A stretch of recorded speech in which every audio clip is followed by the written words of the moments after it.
So, what makes my story any more interesting than the thousands of other women in here with me? Well, well, well. My name is Dikeledi Nkabinde. I am the wife and so-called murderer of the late socialite, Mr. Can't Touch Me, Shwele Nkabinde. I am a former member of the higher class society, darling. I'm a celebrity. It can't get better than that. I beg your pardon? Did my husband abuse me? Yes, my husband hurt me. But so did you, and my family, and his family. You are the ones that threw fuel into a fire that was already burning. You are the steel that clanged my cell door shut. But I don't blame you. You don't get to decide what you write about. You're just as powerless as I am. But it was your words that turned him into a demigod. Your words that turned him into the Ngalakata that he came to be known as.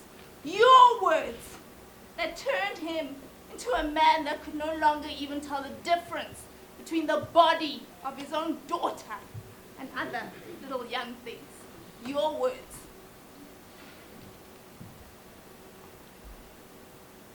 You call me a murderer? What does that make him? A saint?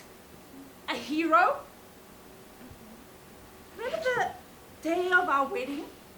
And you guys were all there and wrote Wedding of the Century. And Shwele dedicated Brahu's Zulu wedding to me. And I felt like the most beautiful thing that had ever happened to the continent that day.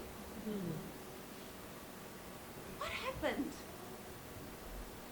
Do you know that I think that was the last night Shwele and I ever danced together?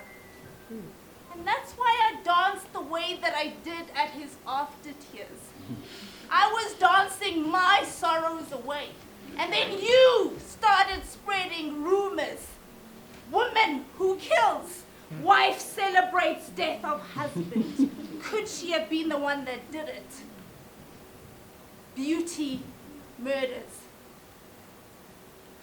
So how did I, Dikeledi, Tears, Nkabinde, end up here?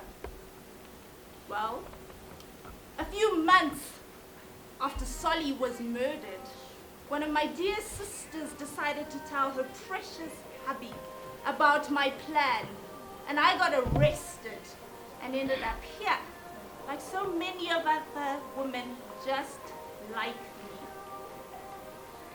And here I am, paying the price for that. I hadn't even thought about executing that plan. But God works in mysterious ways, and one day that son of a bitch, Shwele, was killed. And now I am paying the price that society says I owe. And I will pay that price. All of it. Everything comes to an end. And I'm a mother. Yes.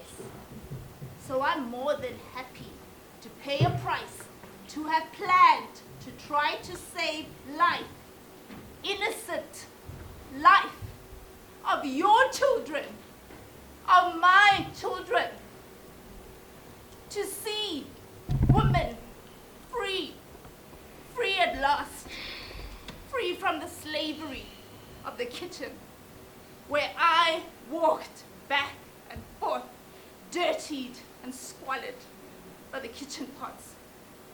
My brutal husband rated me even lower than the shade of the tree that he sat under. But now, free from the pain and the hunger of the body, I live in meditation, I sit under the broad tree of my shade, and I am at ease.